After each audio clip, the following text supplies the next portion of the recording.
الحمدللہ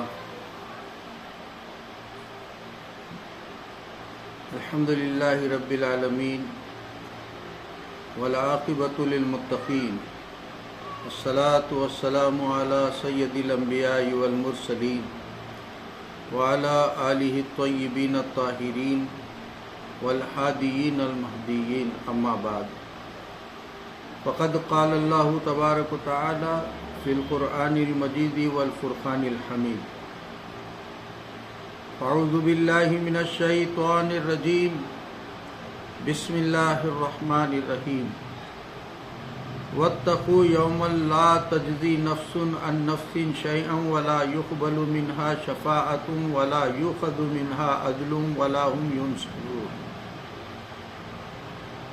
اور ڈرو اس دن سے جس دن کوئی جان دوسرے کا بدلہ نہ ہو سکے گی اور نہ کافر کے لیے کوئی سفارش مانی جائے گی اور نہ کچھ لے کر اس کی جان چھوڑی جائے اور نہ اس کی مدد ہو.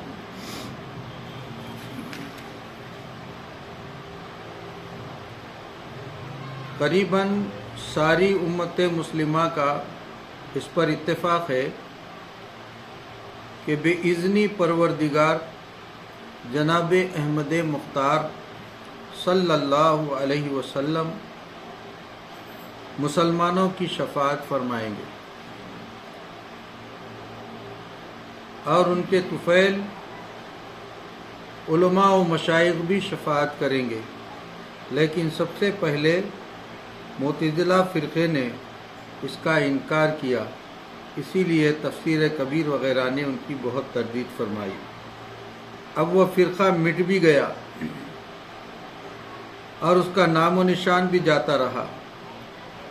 اس زمانے میں دیوبندیوں اور وہابیوں نے شفاعت کا پرزور انکار کیا. چنانچہ ان کے امام الطائفہ مولوی اسماعیل دہلوی نے تقویۃ الایمان میں صاف صاف لکھ دیا کہ کوئی کسی کا سفارشی اور حمایتی نہیں. اسی تقویۃ الایمان میں صفحہ 16 پر شفاعت بالاذن کا اقرار تو کیا مگر اس کے معنی ایسے بگاڑے جس سے شفاعت کی کوئی حقیقت باقی نہیں رہتی. یہ لکھ دیا کہ شفاعت کی صورت صرف یہ ہے کہ ایک بادشاہ کسی مجرم کو خود چھوڑنا چاہتا ہے لیکن اپنے قانون ٹوٹنے کے ڈر سے بظاہر کسی سے سفارش کرا لیتا ہے اور وہ سفارش کرنے والا بھی شاہی اشارہ پا کر مفت کرم داشتن کے طریقے سے کچھ ظاہری سفارش کر دیتا ہے. خدا کے ہاں کسی کی عزت نہیں جو عزت سے سفارش کرے، نہ رب کو کسی سے محبت کہ اس کی بات محبت کی وجہ سے مان لے. یہ تقویۃ الایمان میں مولوی اسماعیل دہلوی نے ترجمہ بگاڑا ہے. اس میں درپردہ شفاعت کا انکار کر دیا. اب وہابی اور دیوبندی خدا کے خوف سے نہیں بلکہ مسلمانوں کے ڈر سے شفاعت کا اقرار تو کر لیتے ہیں اور حضور صلی اللہ علیہ وسلم کو شفیع المذنبین بھی مان لیتے ہیں، لیکن اسی بگڑے ہوئے معنی سے، جیسے قادیانی حضور کو خاتم النبیین دیگر معنی سے مان لیتے ہیں. یہاں تک کہ اس موجودہ زمانے میں مولوی ابو الاعلیٰ مودودی نے شفاعت کے معنی یہ کیے کہ محض وہ ایک التجا اور درخواست جو انبیاء، ملائکہ، صحابہ، اہل ایمان اور سب بندے دوسرے بندوں کے حق میں کر سکتے ہیں. دیکھو مولوی مودودی صاحب کی کتاب قرآن کی 4 بنیادی استدعائیں. غور کرو کہ اگر شفاعت کے معنی صرف دعائے خیر ہے تو پھر نبی کریم صلی اللہ علیہ وسلم شفیع المذنبین نہ رہے بلکہ ہر مسلمان شفیع المذنبین ہے، بلکہ ہم سب حضور کے لیے بڑے شفیع معاذ اللہ ہوئے، کیونکہ ہم ہر وقت درود شریف پڑھتے ہیں اور درود حضور صلی اللہ علیہ وسلم کے لیے دعائے خیر ہی تو ہے. کیونکہ انکار شفاعت کی وبا لوگوں میں در پردہ پھیلائی جا رہی ہے، اس لیے ہم اس کے فرمائے اس کے متعلق تھوڑی بحث کرتے ہیں۔ اس بحث کے کچھ مضامین تو تفسیر کبیر سے لیے ہیں اور کچھ مضامین وہ ہیں جو رب نے ظاہر فرمائے۔ اس بحث کے 2 باب کیے جائیں گے۔ پہلے باب میں شفاعت کا ثبوت قرآنی آیات اور احادیث صحیحہ اور عقلی دلائل سے ہوگا۔ اس میں یہ بھی بتایا جائے گا کہ حضور صلی اللہ علیہ وسلم کی شفاعت فقط رب کا بہانہ نہ ہوگی بلکہ بالمحبت بھی ہوگی، اور شفاعت بالعزت بھی، اور یہ دونوں قسم کی شفاعتیں بالاذن میں ہی داخل ہیں، اور دوسرے باب میں اس پر اعتراض و جواب بھی ہے۔ پہلا باب شفاعت کے ثبوت میں، حق تعالی فرماتا ہے عسیٰ ان یبعثک ربک مقاما محمودا۔ اس سے معلوم ہوا کہ حضور صلی اللہ علیہ وسلم کو رب نے مقام محمود عطا فرمایا، اور مقام محمود وہی مقام ہوگا جہاں تشریف فرما کر حضور صلی اللہ علیہ وسلم شفاعت کا دروازہ کھولیں گے، اور آپ کی شان عالی کو دیکھ کر سارے دشمن و دوست آپ کی تعریف کریں گے۔ 2 وَلَسَوْفَ يُعْتِيكَ رَبُّكَ فَتَرْضَىٰ۔ اس سے معلوم ہوا کہ رب تعالی حضور صلی اللہ علیہ وسلم کو راضی فرمائے گا۔ مسلم شریف میں ہے کہ ایک دن نبی کریم صلی اللہ علیہ وسلم ہاتھ اٹھا کر رو رو کر امت کے حق میں دعا فرما رہے تھے کہ جبرائیل امین نے حاضر ہو کر رونے کا سبب پوچھا۔ حضور علیہ الصلاۃ والسلام نے فرمایا کہ ہم کو امت کا غم رلا رہا ہے۔ جبرائیل امین نے بارگاہ الہی میں جا کر یہی عرض کیا۔ ارشاد الہی ہوا کہ میرے محبوب سے کہہ دو کہ ہم آپ کو آپ کی امت کے بارے میں راضی کر لیں گے۔ حدیث شریف میں ہے کہ جب یہ آیت نازل ہوئی تو حضور صلی اللہ علیہ وسلم نے فرمایا کہ جب تک میرا ایک امتی دوزخ میں رہا میں راضی نہ ہوں گا۔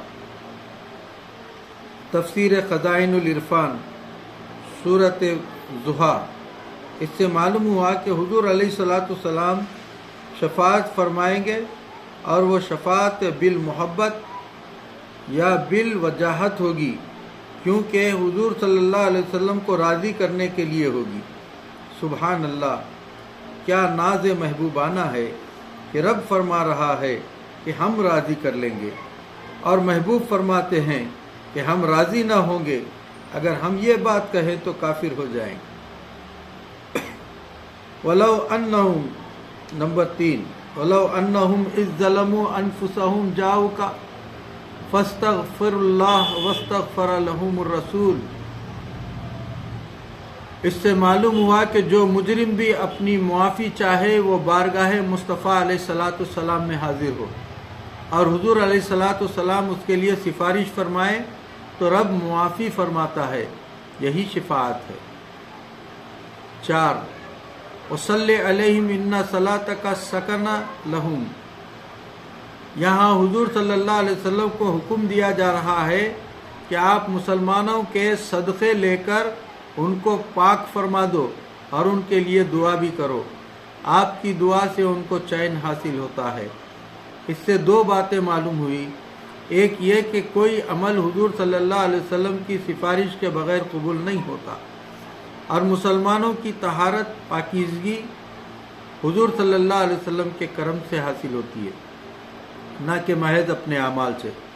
دوسرے یہ کہ صحابہ اکرام کو فقط اپنے اعمال پر چین نہ آتا تھا بلکہ حضور صلی اللہ علیہ وسلم کی سفارش اور دعا سے۔ ان تمام آیتوں کی نہایت عمدہ تفسیر ہماری کتاب شان حبیب الرحمن میں دیکھو۔ 5 استغفر لذنبک وللمؤمنین والمؤمنات۔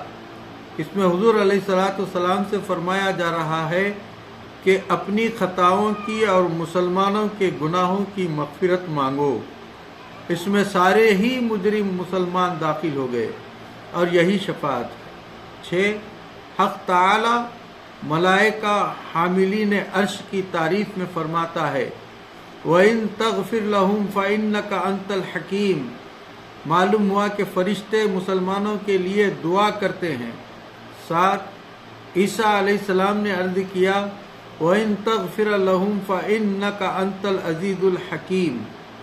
8 حضرت ابراہیم علیہ السلام نے عرض کیا تھا فَمَن تَبِعَنِي فَإِنَّهُ مِنِّي وَمَنْ عَصَانِي فَإِنَّكَ غَفُورٌ رَحِيمٌ۔ ان دونوں آیتوں سے معلوم ہوا کہ عیسیٰ علیہ السلام اور ابراہیم علیہ السلام گناہگاروں کی شفاعت فرمائیں گے۔ اسی جگہ تفسیر کبیر نے فرمایا کہ حضور علیہ السلام نے یہ آیتیں پڑھ کر اپنی امت کے حق میں دعا کی اور بہت گریہ وزاری فرمائی، اور پھر وہ حدیث نقل کی جو ہم نے آیت والضحیٰ میں بیان کر دی۔ 9 رب تعالی نے سورہ مریم میں متقین کی صفات بیان فرماتے ہوئے فرمایا لا یملکون الشفاعۃ الا من اتخذ عند الرحمن عہدا۔ اس سے معلوم ہوا کہ متقی اس کی شفاعت کریں گے جس نے رب سے عہد کر لیا ہے، اور ہر مسلمان رب سے عہد کرنے والا ہے۔ 10 حق تعالی صفات ملائکہ میں فرماتا ہے وَلَا يَشْفَعُونَ إِلَّا لَمَنِ ارْتَضَىٰ۔ اس سے معلوم ہوا کہ جس سے خدا راضی ہو اس کے لیے فرشتے شفاعت کریں گے، اور ہر مسلمان سے اسلام کی وجہ سے خدا راضی ہے۔ 11 رب نے فرمایا اذا حییتم بتحیۃ فحیوا باحسن منہا، جس سے معلوم ہوا کہ جب کوئی سلام کرے تو اس کا اچھا جواب دینا چاہیے، اور سارے مسلمانوں کو حکم ہے کہ ہمارے نبی صلی اللہ علیہ وسلم پر صلاۃ و سلام پڑھو، صلو علیہ وسلم تسلیما۔ یہ سوال ہے کہ جب ہم حضور پر صلاۃ و سلام پڑھتے ہیں تو حضور ہم کو جواب میں دعا دیتے ہیں یا نہیں؟ اگر نہیں دیتے تو پہلی آیت کے خلاف ہے، اور اگر دیتے ہیں تو یقیناً ہمارے سلام سے بہتر ہی جواب دیں گے، کیونکہ یہی حکم ہے، لہذا آپ یقیناً ہمارے جواب میں اعلیٰ درجے کی شفاعت فرماتے ہیں۔ تفسیر کبیر۔ 12 مشرکین کی برائی میں فرمایا گیا فما تنفعهم شفاعت الشافعین، جس سے معلوم ہوا کہ کفار پر یہ قہر الہی ہوگا کہ انہیں شفاعت نفع نہ دے گی۔ اگر مسلمانوں کا بھی یہی حال ہو تو ان میں اور کفار میں کیا فرق رہا۔ 13 یوم لا ينفع مالا ولا بنون الا من اتى اللہ بقلب سلیم، جس سے معلوم ہوا کہ مشرکین کا مال اور اولاد انہیں کچھ فائدہ نہ دے گی، لیکن مسلمانوں کے لیے مال بھی کارآمد اور اولاد بھی۔ اور فرماتا ہے ما للظالمین من حمیم ولا شفیع یطاع، یعنی کافروں کا نہ کوئی دوست نہ کوئی سفارشی جس کا کہا مانا جائے۔ اگر مسلمانوں کا بھی کوئی دوست و شفیع نہ ہو تو مومن و کافر میں فرق کیا ہوا؟ نیز للظالمین کی تقدیم حصر کا فائدہ دیتی ہے، یعنی صرف کافروں کا دوست و شفیع کوئی نہیں۔ جو کہے کہ میرا شفیع کوئی نہیں وہ در پردہ اپنے کفر کا اقرار کرتا ہے۔